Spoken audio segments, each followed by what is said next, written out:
right. Ready? Okay. This is Inside with Outsiders. I'm Jeremy Asgari, and today's guest is our very own Outsiders guide, Sophia Helmkamp, also a wilderness first responder. Thanks for being here. Thanks for having me. I'm looking forward to it. I am so happy you came through this. First off, I'm so happy you reached out to us in the first place to join the team. Via the Instagram DMs. The Instagram DMs. You know, that's the way we get a lot of messages. But there's, you know, we've seen you, we've known you for almost a year now, I think, right? Yeah, just about. That camping weekend was, the Sunflower Maze was my first trip last August. So almost a year. Yeah. And I love what you do on the team. I think you're great. You. I don't know enough about your personal life, so I'm glad you came here so we get to know about your history and your story. So we'll start off right now. Where are you from? I'm from Maplewood, New Jersey. Good old Jersey in the Jersey. House. We got a little studio audience who's also from Jersey today. Shout out to the studio audience. It's really quiet. Awesome. Yeah.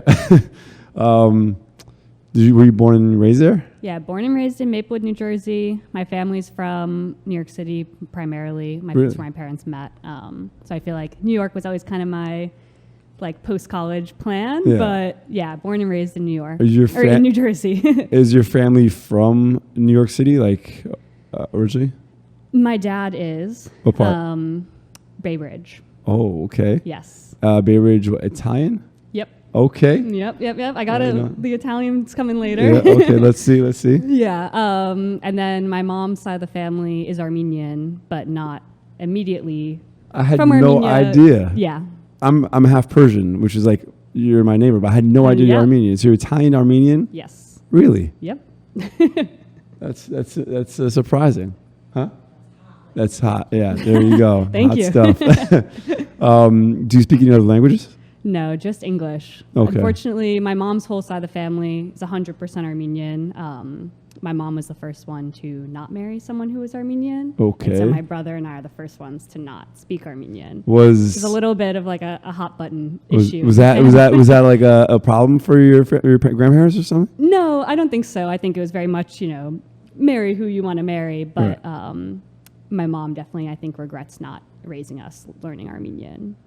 Yeah. And I regret not. We used to go to Armenian school growing up, and like a Sunday school type of thing. But we were living in New Jersey. It was in New York. So every Sunday, my parents would drive us to the city. Mm-hmm. And I think at a certain point, my brother and I were just kind of like not interested in that. I was like 6 years old. I mean, that's usually the case. Kids don't want to learn their parents' language if they're not already speaking that regularly at home. I'm fortunate my mom would speak to me in French only until I was 6. And then she got like French babysitters when she had babysitters. So thankfully, and I really appreciate it. As a kid, I'm like, cool, I can speak French. But as an adult, I'm so thankful I learned that. I definitely wish I did. It's not it's not an easy language to pick up. Well, I mean, there's different alphabet as well, right? Different alphabet, yeah. It's like 38 letters or something, and they're totally different. Why don't you go back and learn it? So my grandpa actually, he teaches Armenian like kind of all around the world. Really? Armenian and English. He's kind of like aging out of doing that. He's just getting a little bit older. You can get it for free when he comes back to Jersey. Well, he lives in California, so I don't get to see him super often. But he actually... Of course he lives in California. There's so many Armenians and Persians there. It's crazy. Exactly. One of the best Persian restaurants in LA is called Rafi's, and it's Persian Armenian. I've actually heard of it. Yeah. I've been meaning to go. I've gone out to LA a few times, but it just hasn't next time I'm going to LA for Outsiders. Okay. I'll see if you can join. Yes. We got to do the Outsiders and we hit up Rafi's. I'm down. Let's do it. Sign me up. For sure. So, what were you like as a kid? What were you doing like when you grew up? You're obviously like a super outdoorsy person. First off, I gotta say, how old are you now? I'm almost 25. Almost 25. Yeah. It's not usual that a 25-year-old, and I met you when you were 23, that wants to be a wilderness first responder and so into the outdoors. Usually that comes after, the binge drinking bar days. So how did you skip that? Or maybe you're doing it on the weekends. It's funny. I feel like I was just having this conversation with my friend the other day because a friend I had met in college who I guess just had always thought that I was like an outdoorsy person and like growing up in that sense. And that's definitely not really the case. But what were you like then? Growing up, I did gymnastics. Okay. That was like my whole life. I did competitive gymnastics through middle school, and then in high school I just kind of did it more like recreationally and stopped competing. Why'd you stop? Because you're just tired of it? Just like, it's a lot of time. It's like a lot of time. Yeah, I mean, it's a commitment. A few people we spoke to in this past week were prodigies in their specific sport, and they just decided to give it up because they just didn't have a life. Yeah.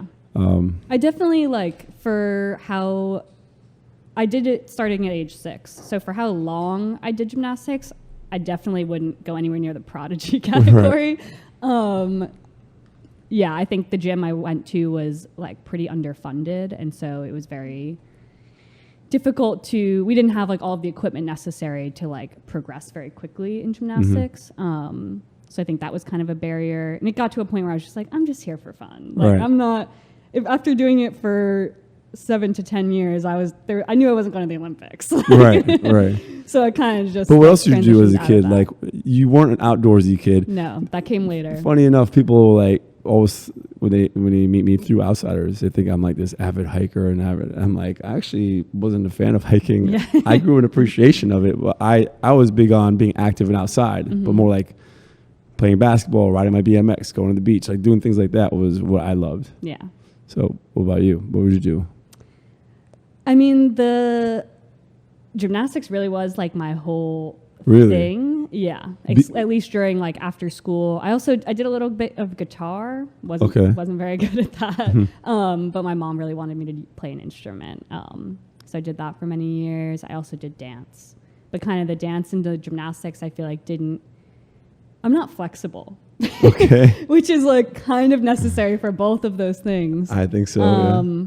So that kind of held me back in a lot of ways. So how were you here? Like when you're talking about all these different activities, were you junior high school? Elementary school and middle school, yeah. Okay. And then elementary and middle school, I did guitar, gymnastics, and dance. And then in high school, I dropped the guitar and the dance, just did gymnastics. And were you a well-behaved child?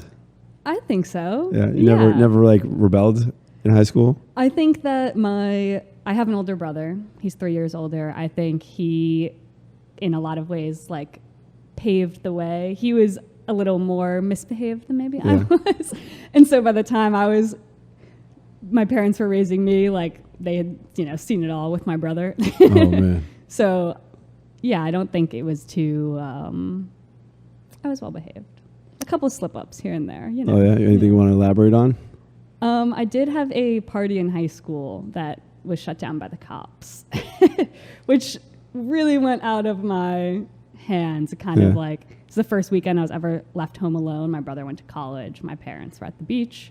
Invited a couple friends over, and then word kind of got around town that like I had a free house, and so all these people from my high school I didn't know super well. I'm envisioning just, like, super showed up bad. at my house. Yeah. Like McLovin showed up and it's a wrap. Yeah, I would say that was probably one of the most mad my parents ever were at me. But you seem pretty even keel. Like, yeah. Have you always been that way? Like, is there ever? No? Okay, you're cool. Like, kind of, yeah. I've always been that way. Where'd you go to college? I started my freshman year of college at UC San Diego. Why'd you go there? I really wanted the warm weather. I thought California was like everything I wanted. I think I played it up in my head a little bit too much. And then I ended up not really liking it that much. And I transferred after my freshman year to Skidmore College in upstate New York. Okay. I see like that's more your speed. Way more my speed. My freshman year of college, I went to school in Ohio. Really? Yeah, it was what brought you terrible. There? I played basketball, but beyond that, I also wanted like the traditional college experience where I thought I would enjoy it. I hated it. I hated frats, sororities. I hated all that stuff. It was the worst. And I also hated the Midwest. Like, it was flat. No offense to anyone watching the Midwest, from the Midwest, but I mean, I speak to people in Chicago and tell them I lived in Ohio. They're like, ooh. And like, that's the Midwest, that was shaming kind of Ohio. I was like, Ohio? But it was an amazing experience because I thought the rest of the United States, I thought we were the United States. I thought everyone was like, well, we live in the tri-state area. Yeah. It's not at all. It's not. That made me understand the political climate a little better, understand a lot more. So now I realize we're a bubble, you know. And I saw somebody wearing a shirt that says, "Don't call me American, I'm a New Yorker," and I'm like, yeah, I totally understand that now. I think I had a similar thing going to California. I don't want to go as far as to say like a culture shock, but I think it definitely... I would say for me, and Yeah. obviously California, you can say that. Yeah, like I didn't anticipate just how different it would be, in the sense of maybe I didn't realize how much I was like a Northeaster, Yeah. in the sense of like kind of very like blunt, dry sense of humor, maybe a dark sense of humor sometimes. And I feel like the people I met in California were very like happy-go-lucky, maybe a little... I don't want to say like surface level, but I felt like a lot of the relationships that I made, aside from like the few close friendships, were just kind of like a surface level vibe. And I think people in like New York, New Jersey are much more like a cut to the point type of person. Also, I feel like New York City, or I should say the Northeast, sarcasm can be misconstrued very fast, and people get offended very quickly. And too bad for you if you do, because that's the way we speak. And I feel like if I have to explain everything to you and go over your head, I just have a hard time with it because I'm so used to communicating that way. Mm-hmm.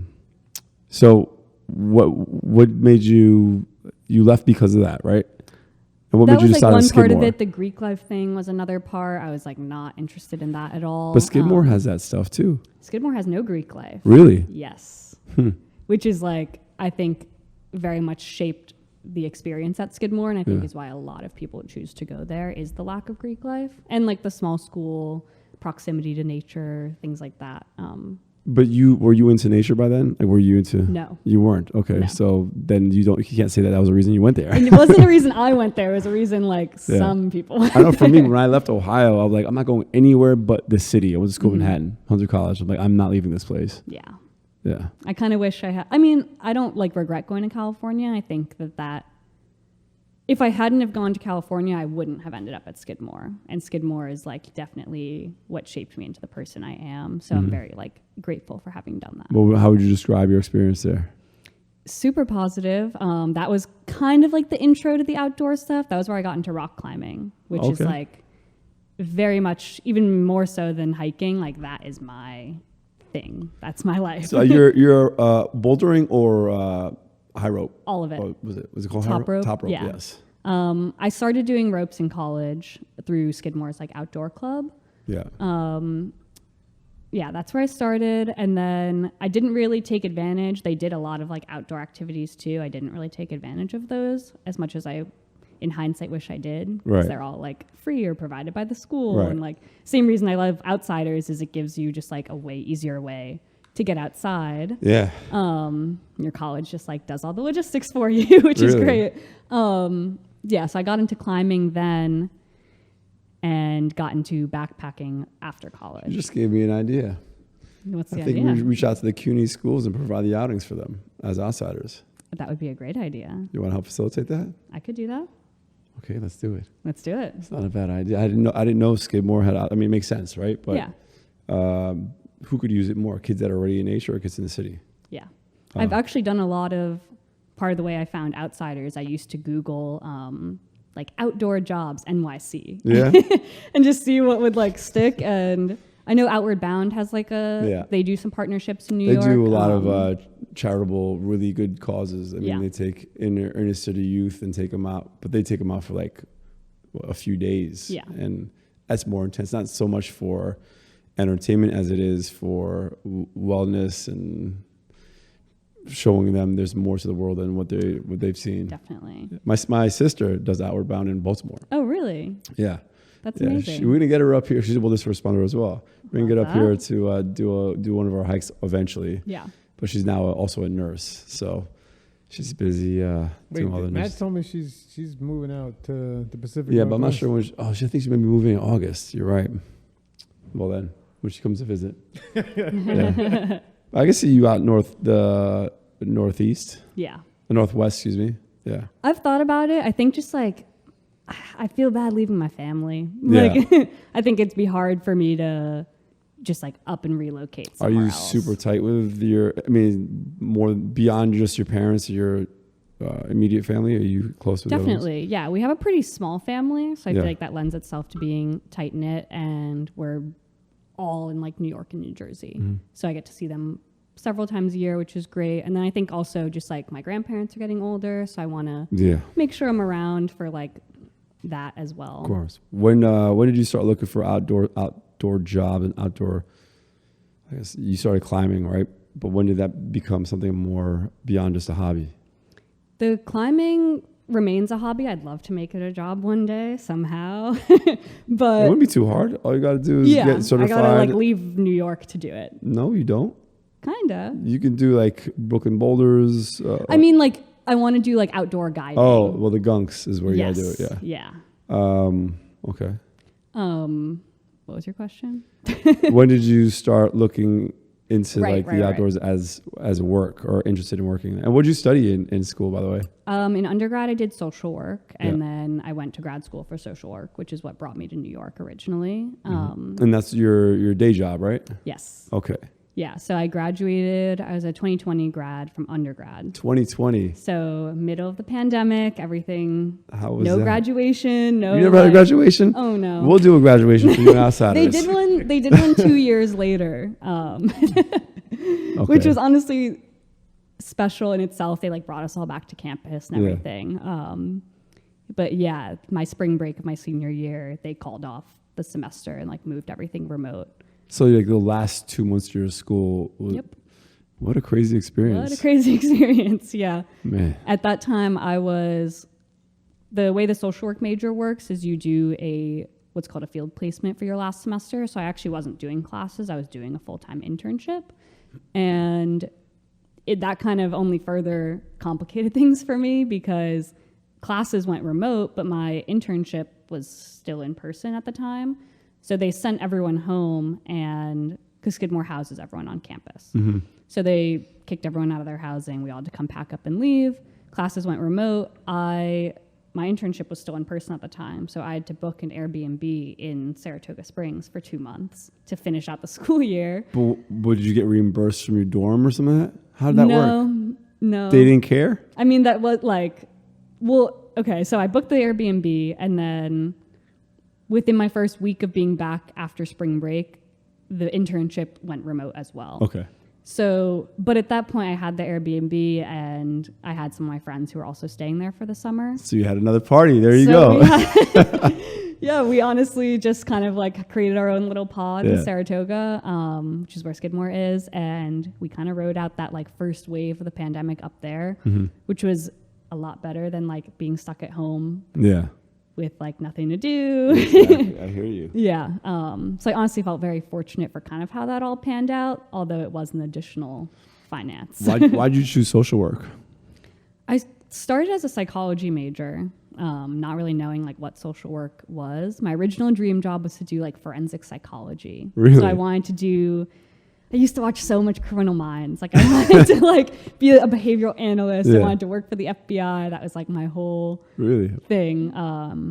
So I thought psychology was like the path to do that. And then when I transferred to Skidmore, I just like coincidentally enrolled in a social work class and kind of realized that was like what I thought I wanted to do with psychology, but was a much quicker path because in order to like practice psychology, you often have to get your PhD to be fully licensed, and social work, you just need the master's. So I was looking at like 4 to 6 years post-grad or 1. Right. Okay. And do a lot the less exact same debt. thing. Yeah. And a lot less debt. Yep. So that was my plan. I switched majors. I liked the much more like anti-oppressive lens that I think social work has over psychology. Anti-oppressive? Yeah. How was that? Like it, because I think in psychology you can kind of work with anyone, whereas social work, the lens is more towards like marginalized people or it's who you're working with. I think that just like felt more passionate to me than just kind of working. With When did you anyone. figure that out? After you took the After I the took class? the social work class, yeah, just kind of learned more about just how like messed up a lot of things are in many for sure. systems, and so that was kind of where I pivoted.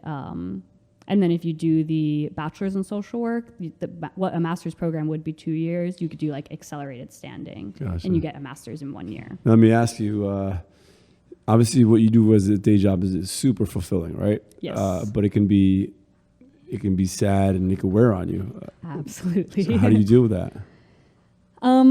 Definitely my coworkers are like a big source of like people I rely on.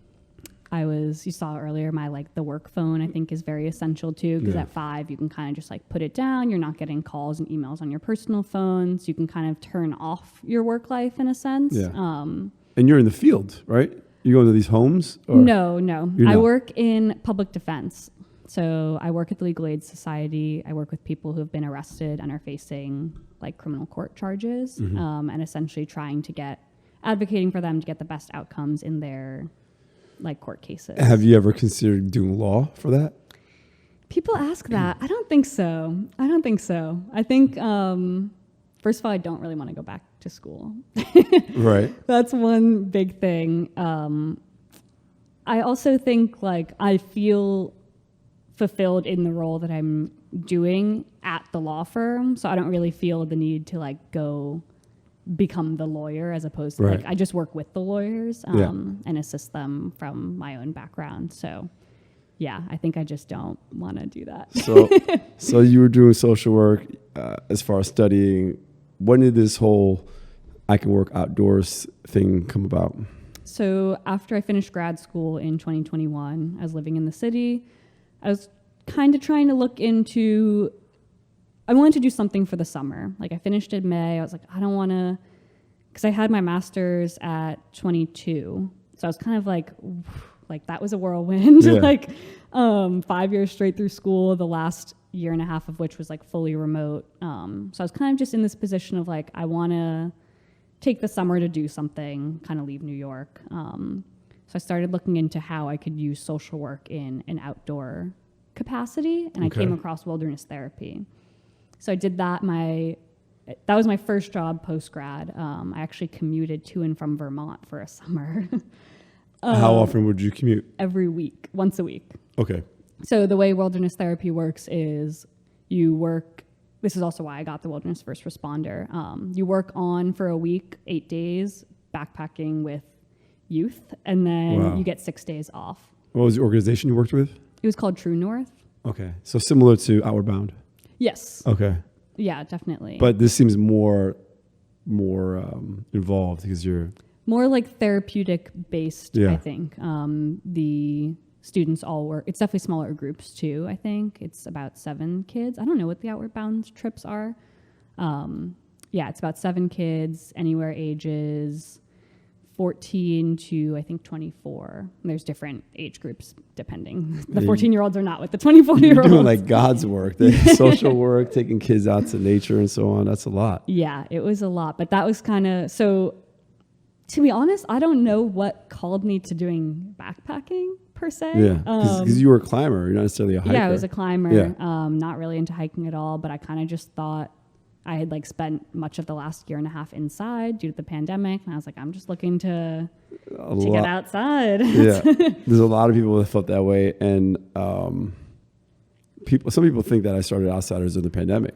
It's not the case. We started 4 years ago, before. Yeah, just during the pandemic, people realized they needed to get outside, and there was a moment where, when we had the Volvo partnership, that we were the only thing people could do socially in the whole city.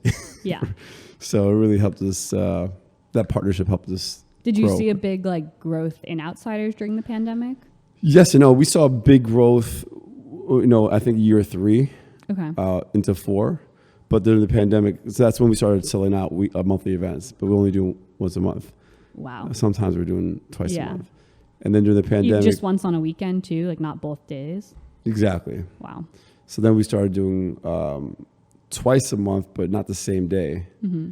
And then all of a sudden in 2021, we started doing twice a month, 2 days, so 4 times, which is kind of like where we stayed around, except for the summer where we increased. Ramp but up, yeah. I think a lot of it was because of the pandemic. People realizing they wanted to be outside. Mm-hmm. Also, people beyond the pandemic, people that are tired of a social environment that's always in a bar or a club, and those are typically the people that are slightly older. I'd say like in the early 30s. Mm-hmm. But then there's folks like you, kids like you. Yeah. I'm like an old man.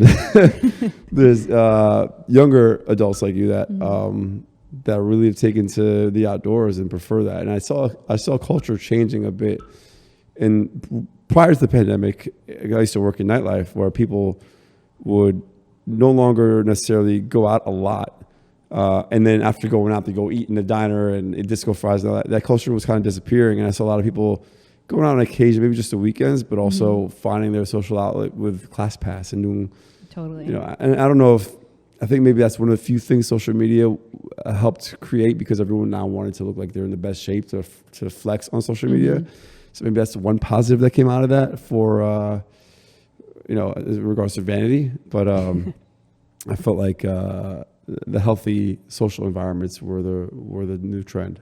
For sure. I think people just kind of realized during the pandemic just how small like a New York City apartment is and, feeling very confined to that. And I think that was at least how I had felt after that year. And I was like, I'm ready to get out of here. Yeah. And beyond just the confinement, the lack of group gatherings. Connection. Yeah. That was the biggest thing for me. That's why I did the free bike rides every Saturday in the middle of the summer of 2020. People were like, that's so smart. You're keeping the brand out there. I'm like, well, I am doing that, but no, I need to see other people. And this is a safe way to do it. Yeah, for my own personal needs. Same way I started Outsiders. It was like a need I had. I was like, I want to hang out with people and make new friends, but I don't want to do it in a bar anymore. I'm tired of that. I think the people kind of realized that they could. I think at first in the pandemic, there was uncertainty about like how it spread. So people didn't think the outside was really even safe either. Yeah. And I think once people learned like outdoor transmission was not as likely, I think outdoor recreation skyrocketed. Look at Minnewaska State Park. They saw one of our hikes like, no, you can't do this. Permit. First off, we do. All that. But I think the hiking trails got bombarded with people. Yeah. And kind of ruined some trails for those who didn't respect them and stay on trail. So actually that leads back to the whole wilderness responder thing. So how did you go about getting that? Was that required for the wilderness therapy you were doing? Yes, it was required for the wilderness therapy, which is why I even got it in the first place. Yeah. Very grateful to have done that. I definitely wouldn't Were you have the youngest general. one in class? Yeah. By far, I'm assuming. There were some people who were actually there. There were a couple of people who were my age who were getting their wilderness first responder because they were leading their college outdoor trips. Huh, okay. So at their own like schools, outing clubs. Gotcha.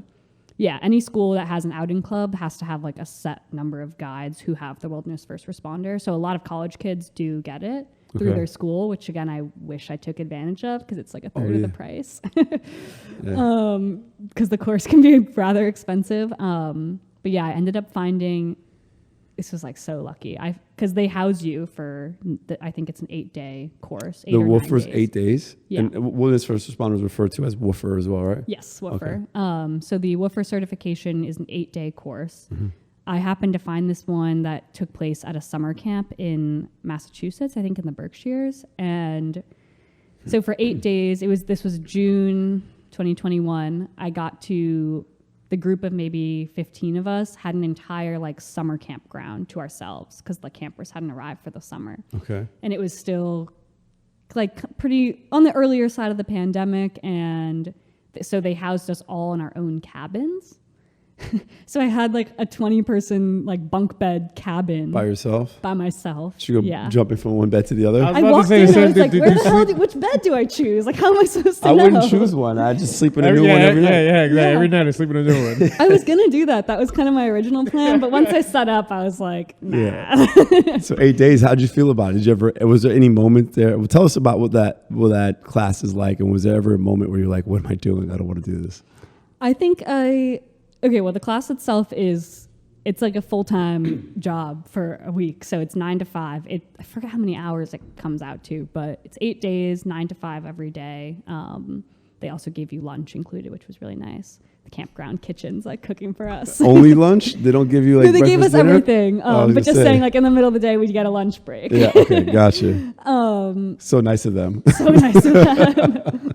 I like to say the food was good. Okay.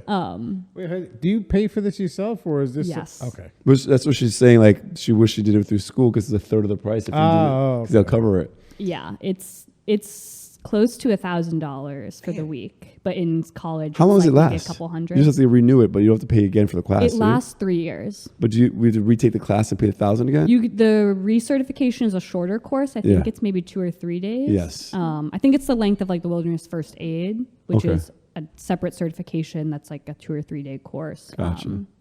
So I think it's just a refresher, and Yeah. it's definitely cheaper. My to sister to just recert. yeah, my sister had a restart, and she was like recording Instagram stories, how that they pretend like they're evac somebody, like they all this stuff. It was kind of funny, but I mean, it's interesting. Yeah, they thought our maybe they say this to every group, I don't know, but our 2 instructors said that our class was like particularly bright, and so they kind of See, that's everybody. They definitely say that to everybody. But we were doing things that I've talked to other people who took who did the woofer certification in other places who didn't do these things. We were doing these like cliffside rescues where you would have, because there's kind of an acting component involved. Yeah. You get to kind of be the person who's like stuck on the side of a cliff, and Right. they put fake blood all over you. Really? They really, they do it all. Okay. But because we were at the summer camp, we had access to like the hiking trails on the grounds. So we did this one, the last night of the program, we did like a nighttime cliffside rescue. So we like went out in the middle of the night, which again, they said they didn't do this with other people, so I don't know. But we went out in the middle of the night and like learned how to haul people up these cliffs with like just our headlamps, and they had the different camp staff who were there early, like covered them all in fake blood. It was really cool. Yeah. Very unique experience. Hopefully I never have to use those skills. Yeah, I hope That's you all I can never, say. ever have to. Yeah.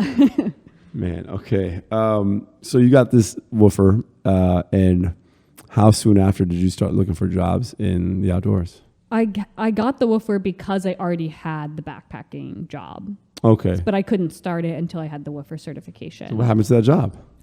I did a training for that job, then I did the woofer, and then I did my first shift. So that was all like May to June 2021. And? I did about 5 weeks there. I was supposed to do a little longer. I ended up fracturing my toe, which was a bummer, and can't backpack like that. How'd you do that? I think just like overuse injury. I know Stress when you fracture, hike a lot, just a stress fracture. But yeah, the wilderness therapy was a truly unique experience. Something you didn't like.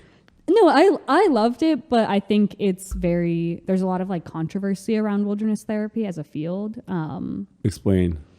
There's a wide range of like ethics within the program, the types of programs that exist. So a lot of people, I'd say, okay, the main critique comes from what's called gooning, which is what you hear about in these like people who are kind of like kidnapped in the middle of the night and taken to these like programs. Their parents have them sent to these programs, like therapeutic programs.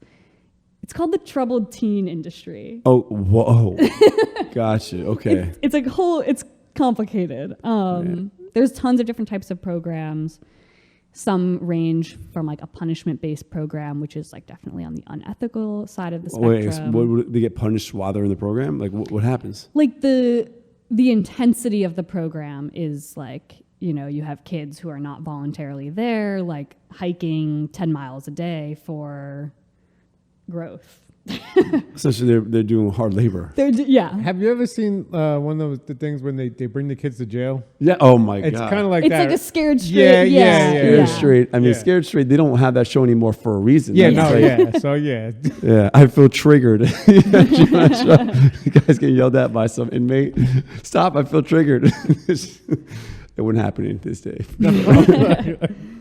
Yeah. So I found a program that like doesn't do that. It's not punishment based. Definitely way more of like a therapeutic lens. I think there's been a lot of growth within that industry over the last several years. At the same time, there is still like a lot to be critiqued about it too, just in the sense of the kids who are there because their parents sent them there. Like they're not really there voluntarily and by their own agency. It doesn't seem like it'd be a pleasant environment to be around, even if you're just supposed to help them out. Yeah. So, I mean, they're there for 2 to 3 months as well. So they're camping and backpacking every day for 2 to 3 months. Just like Hell no. hell no. I mean, I run Outsiders. Yeah. I would not want to do that. No. No way. Yeah. What, camp for 3 months? Hiking, be forced to hike and camp for 3 months? Sleep on the ground for 3 months. What about like bathrooms? Is it just like the Nature. facilitaries, as Jill would Nature. say? There's no toilet paper. Oh You wipe with for leaves. 3 months. Wipe What about with showering? Showering? They get to shower once a week. Yeah. So, but then when Send I me to was jail.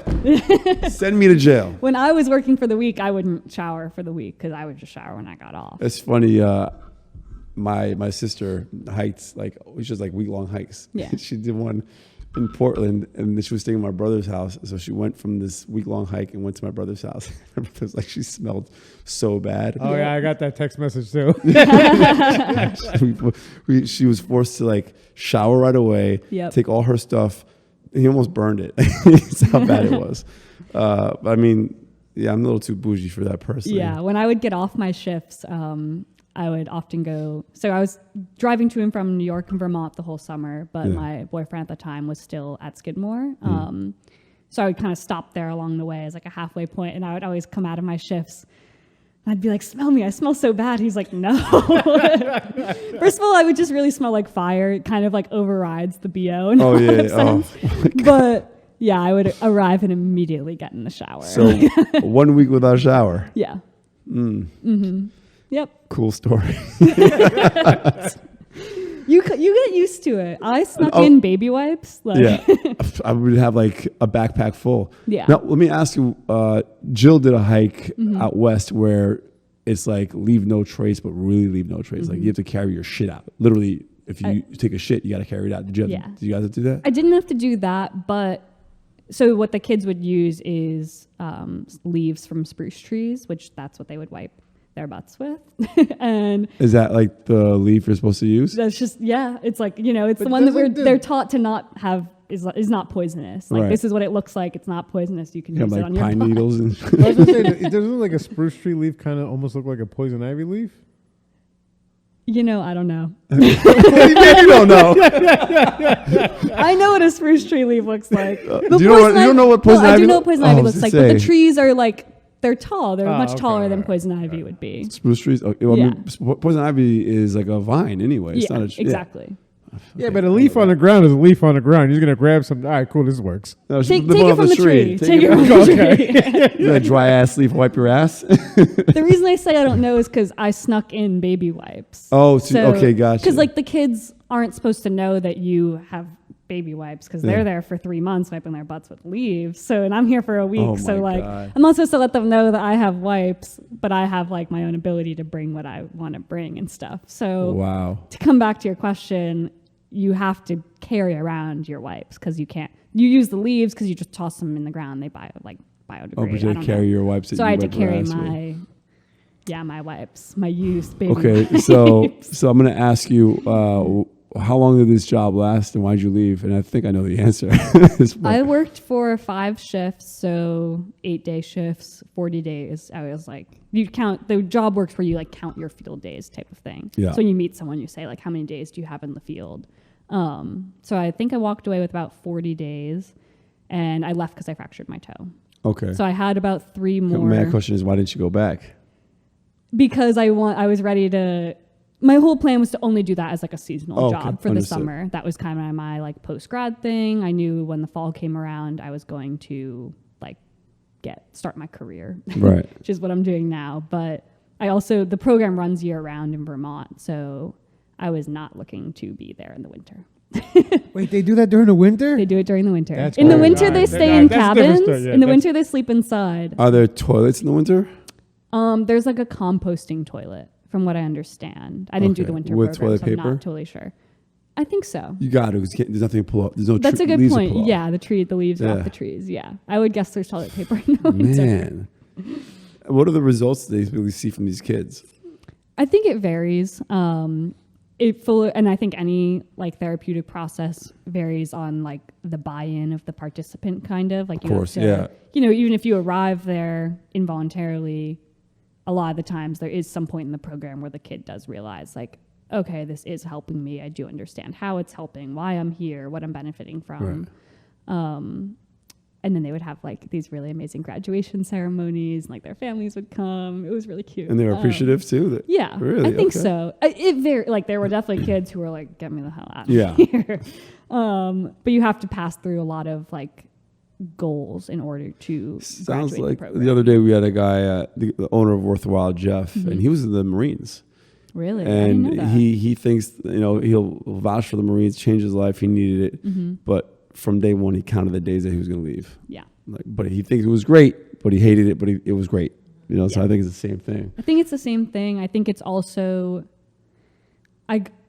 part of what like kind of pulled me away from it was questioning like the longevity of the like success of the treatment, in the sense of like the kid is taken out of their environment and they do all of this like work on themselves, and then they're often just plopped back into the original environment that often probably created the problems. Maybe there's problems at home or in school or whatever is going on.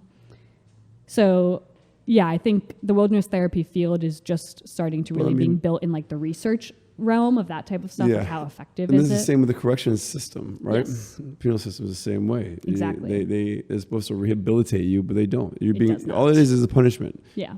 And hopefully people like you who have these social work masters and so on know processes to implement change in their behaviors. Yeah. Move forward. Well, that's my job. That's my day job now. Yeah, exactly. I do I think a lot of people question the work that I do in the sense of like, oh, but what about like the murders and the rapists and like the people that do these really violent crimes? And I just believe that people who do those things, people who are in general are a product of their environment.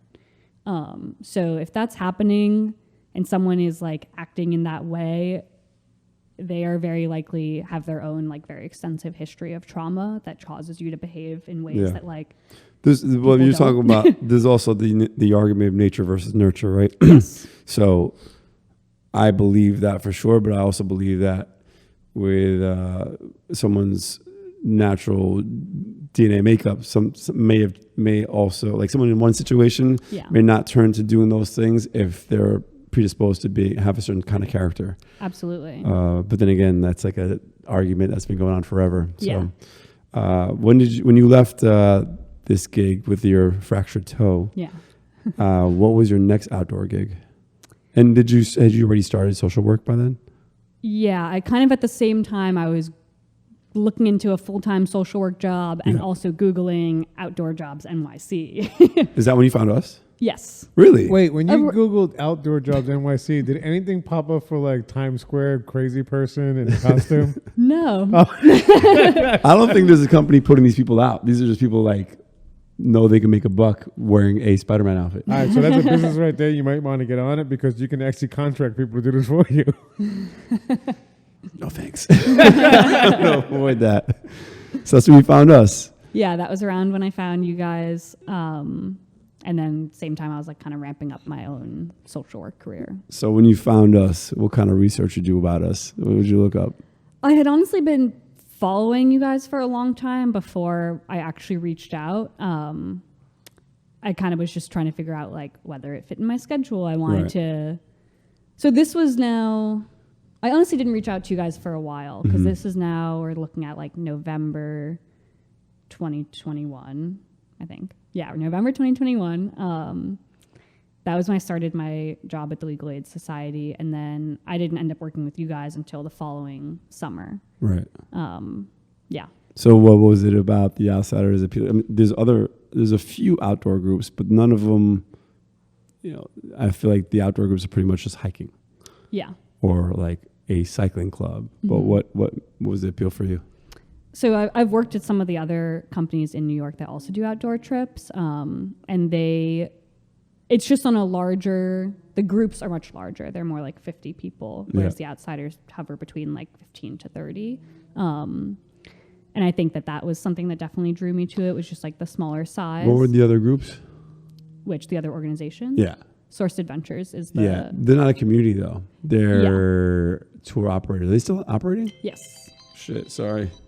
It's not my phone ringing. I swear. It's on silent. Oh, I know what time it is. Okay. My gratitude alarm. That's fine. I'm grateful that you didn't yell at me. Thank you. Sourced Adventures. They do more like the big buses. Yeah.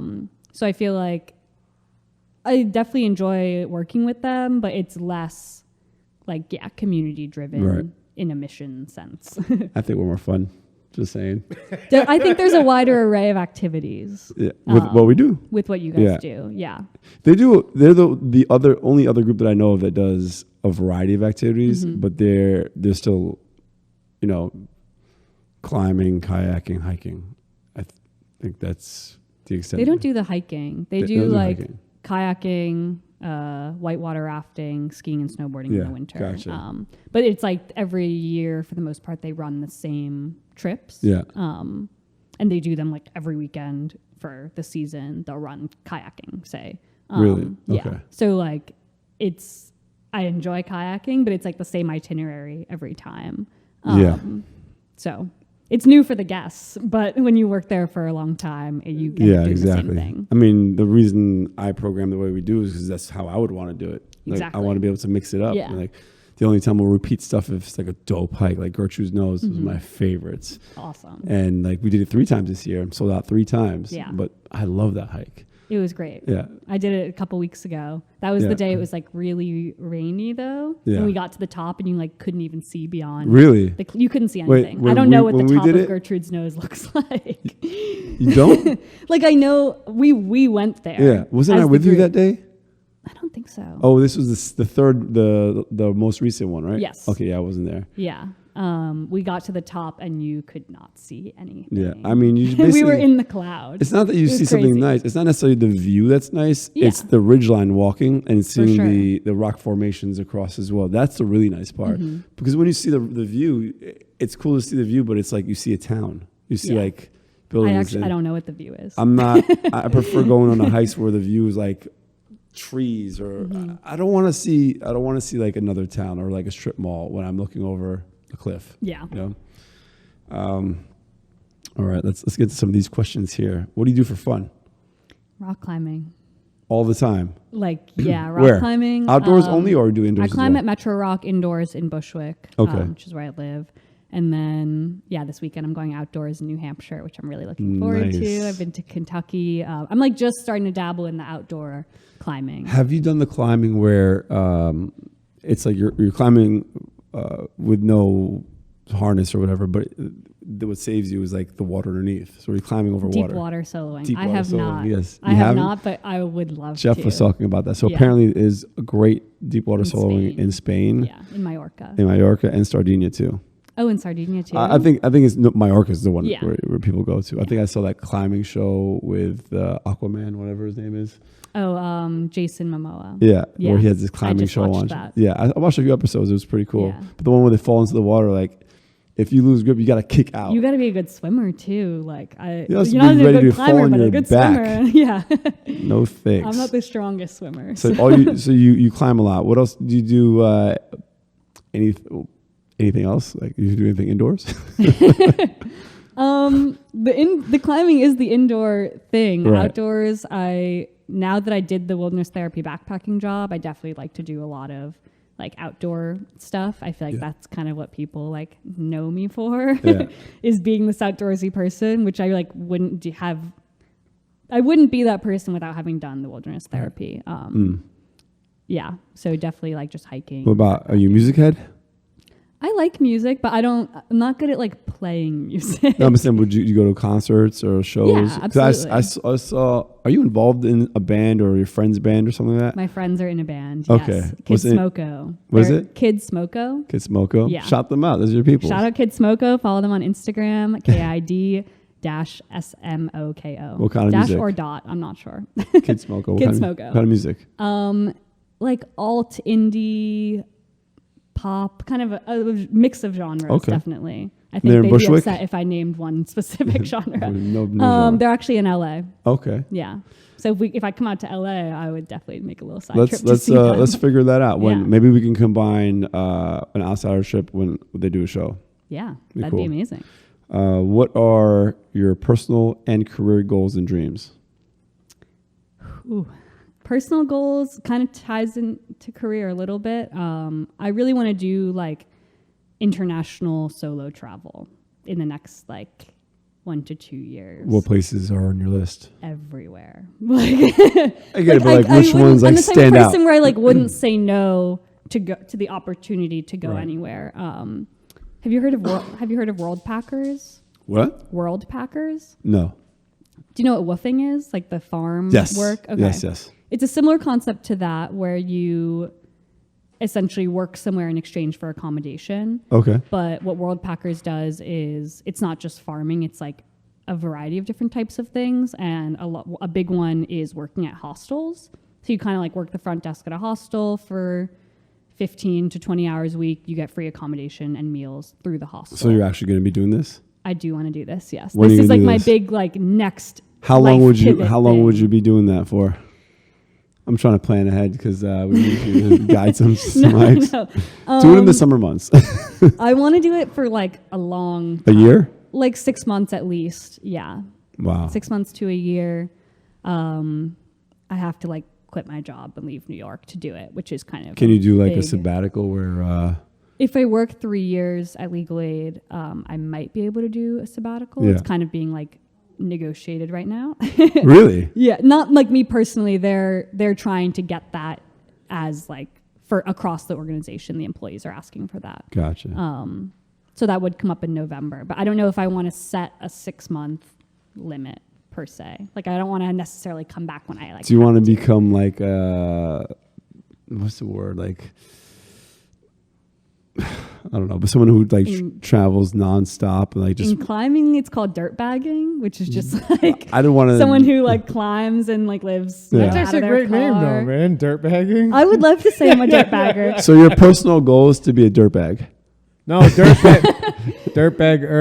Dirtbagger, excuse me. I told my mom about the phrase dirt bag, and she was like, "What the hell?"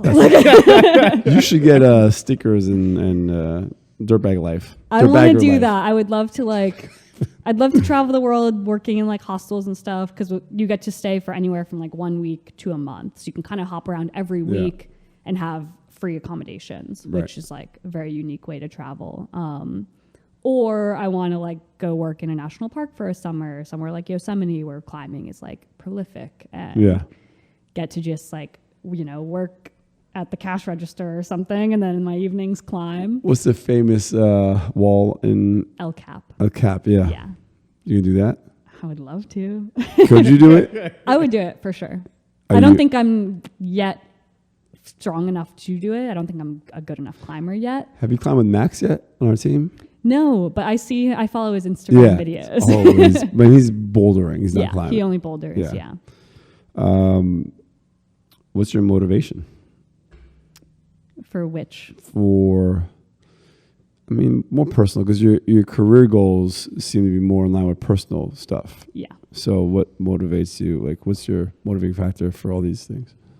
I think just like a passion to do what is just like the thing on my mind. Like I feel like I was talking about this with some friends recently. Like this year I've really grown into just kind of like, if I have an idea, like I'm going to make it happen. I'm going to go do it, whether that's like a trip or whatever. Kind of just like, yeah, when something comes into my Yeah. head, I want to be able to act on it. I don't want to like wait around for someone else to, go travel with me or Right. something. If I want to think of it, I just want to do it. I saw, I think it was CeeLo Green that posted something saying he respects the hell out of people who come up with an idea and make it happen and see it through to the end Yeah. and create something for you. It's an experience. And I love that. Like I totally respect people who are willing to do that. People who come up with ideas, oh, it'd be great to do this and then don't execute. I'm like, you guys are, what are you doing with yourselves? Yeah. You know? I think that I felt I've wanting to travel has like been in the back of my mind for a long time, but I think there's a lot of fears about like, I mean, the things I mentioned, like quitting my job, like,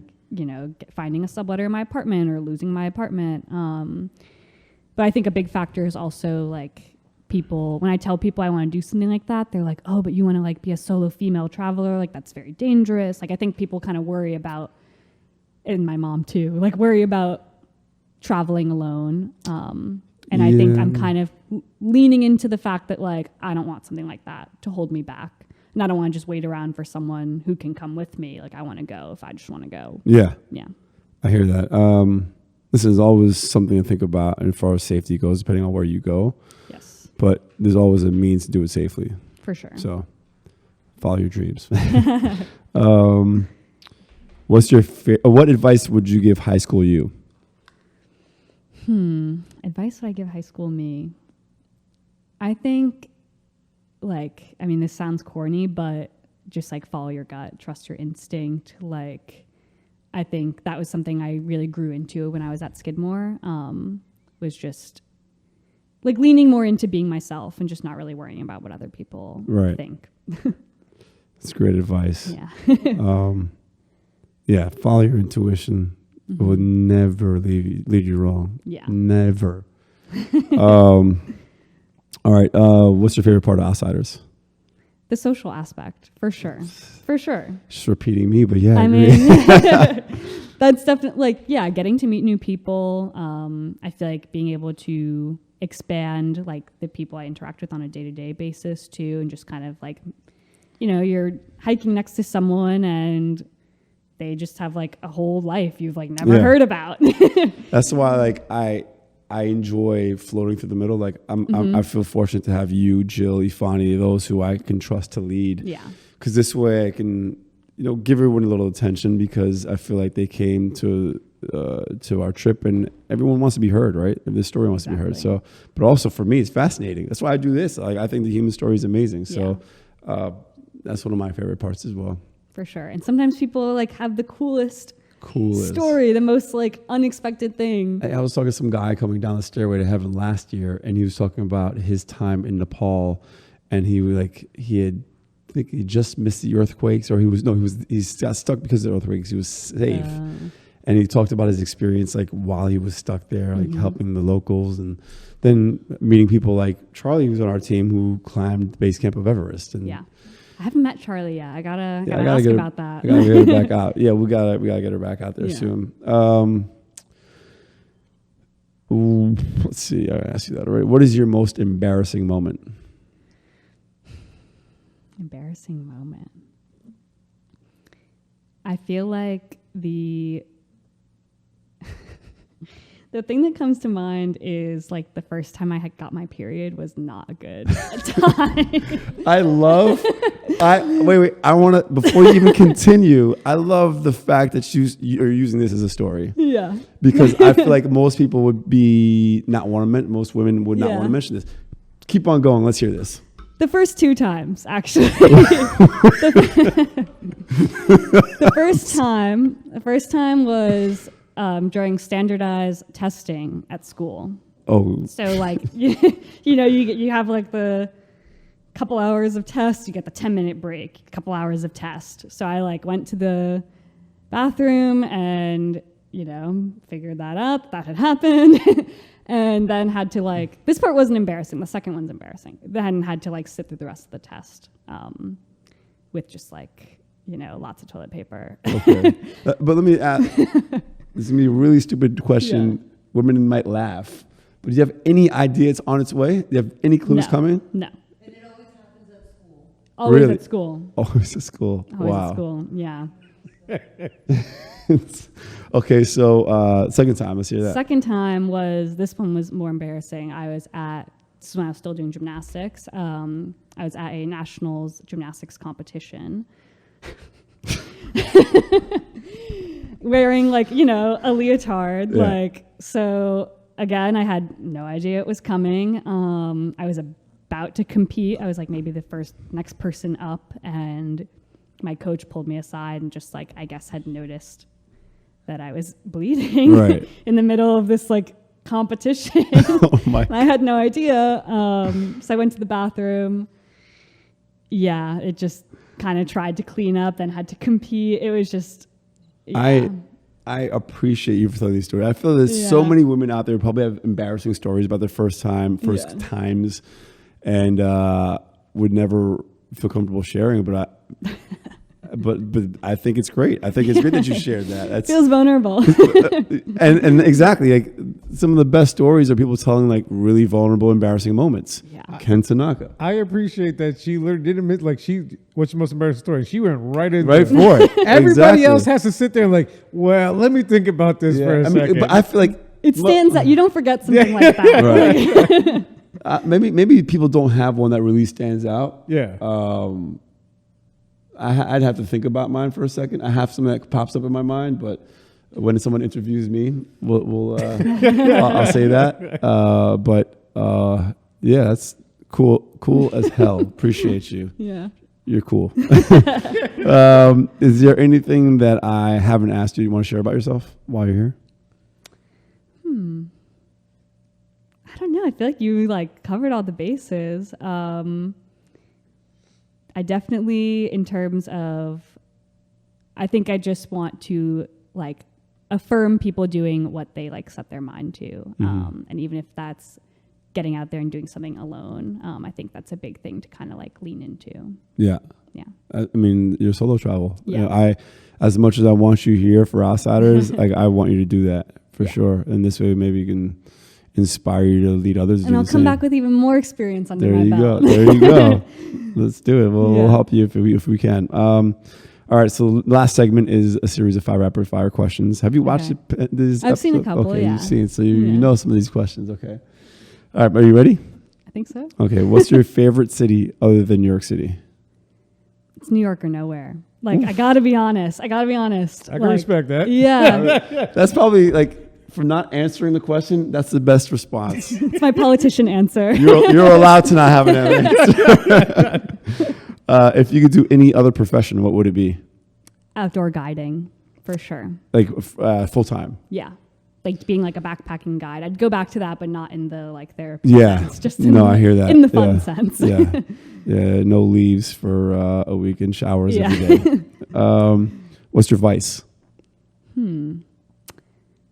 I think just getting outside. Like I feel like that's coming up over and over again, but Right. that really is like if I have something on my mind, like I'm gonna go walk it off. Like even Right. if it's just around. I wouldn't say my it's a block, vice. It's a like- healthy. I mean, I guess maybe a vice isn't always negative, but I see it as having somewhat of a negative connotation. Is there anything that you have like a sweet tooth you can't get rid of, or like, is there any negative thing that or you're just perfect? I don't think that this is negative per se, but like, I mean, being in bed in general, and I have like a weighted blanket on my bed, and the weighted blanket like is everything to me. I've been thinking about getting one of those. Oh my It's God, I supposed to can't be- recommend enough. Really? I can't recommend Can you send me a link? Yeah. Perfect. Yes. All right. What's your greatest fear? Greatest fear.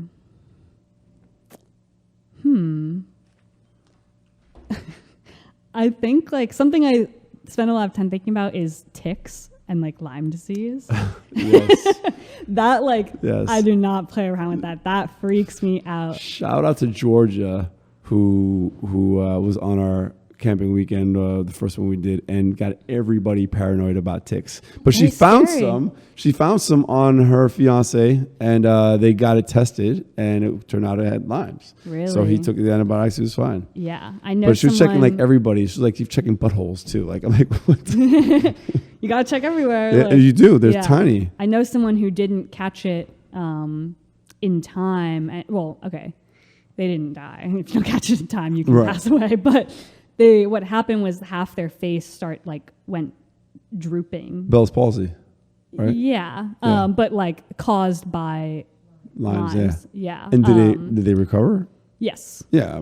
Yeah, but that was how they even found out that they had Lyme's Mm. in general. Was the symptom was like their face started drooping. like never, they didn't find the tick on them, you know, Right, in time. yeah. This was like maybe weeks later. They had to go through the antibiotics or whatever. But once I saw that, I was like, oh, That's one of your my greatest fears, God. ticks. It's a rash, especially in My the face- Northeast. I don't want my face looking I up. thought your answer was gonna be like your answer for biggest fear was gonna be being inside. That too. Yeah. I get antsy for sure. I think everyone in the Outsiders does. Yeah. That's why we do this. Sure. Last questions. What's your favorite food and what did you bring today? Okay, I was thinking a lot about my favorite food. What I brought today is some pasta salad. Okay. I think that's what I was saying. I'll bring up the Italian. I was gonna say later. I was like, what are you talking about? The Italian thing later. Yeah. Like, cool. It's kind of like an Italian grinder pasta salad. Okay. So a bunch of different stuff in it, like salami, olives, tomato, onion. I don't know. I forget. So you made this one? Jalapenos. Yes, I did make this. Let's see it. It came out of the. I froze it. I made like some a while ago. So Is it gluten free? no. I can't have it. More for me. More for Enjoy. me. But describe. So you say grinder. Grinder is a sandwich. Yes. Okay. So So explain. it's which- essentially just like what would go on like what you would think of as an Italian so savory. grinder. Oh my goodness. So like an antipasto. Yeah. Okay. And There then you it's go. doused in Italian dressing. as Bams is well. Irish and Puerto Rican, but he said that like a real Italian. I'm from this area, that's why. Antipasto.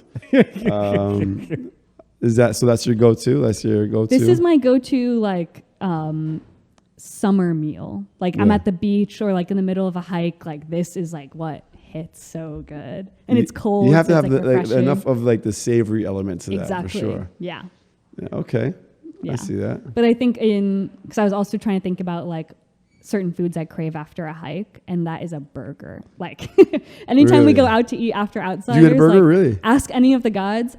I order a burger every time. I don't necessarily have a craving. I used to have a beer after, but I can't do gluten anymore. Yeah. So, but you know, I just want something like, I know what I feel like having after a hike, what you would have as a hangover meal, you know? Yeah.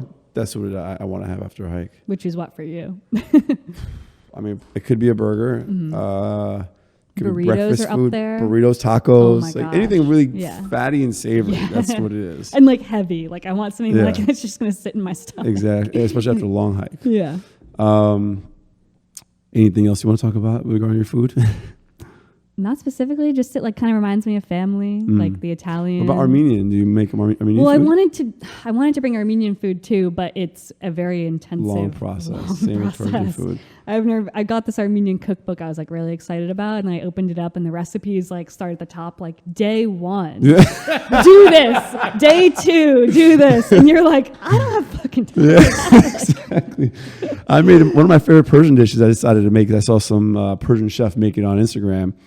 And we did like a shorter version. It took 4 hours. Oh yeah, like minimum. Yeah. I mean, part of the reason why it's so good is it takes so long to make, and you got to put so And much like marinades, Exactly. so many spices. But like that's unrealistic. You probably have to meal prep with stuff like Yeah. that. Like that's what you use for meal prepping. You cook something. I don't know about day 1, day 2, but Once I saw that, like I just was like, 4 or 6 hours. You know, make enough so you can have it for Yeah. a week, and then you're good. yeah, it sits as more as a coffee table book now. Yeah, exactly. Day 1, get out of here. Thank you for being here today. Thank you for Thank you coming so and much. Had a good time. letting us know about your life. And yeah, let's get a round of applause for her, guys. Thank you to the audience. There you go. And I also want to thank you for being so reliable, such a great guide, such a great leader on our team. Thank you so you. much. Of course. Appreciate you. We'll have you back one forward to the day. next trip. After your year abroad, we'll have you back. I'll give you plenty of heads up for the year abroad. Please do, but also like, even if it's like a year or 6 months, but Yeah. record content. Maybe we can even get you like a partnership for that. Yeah.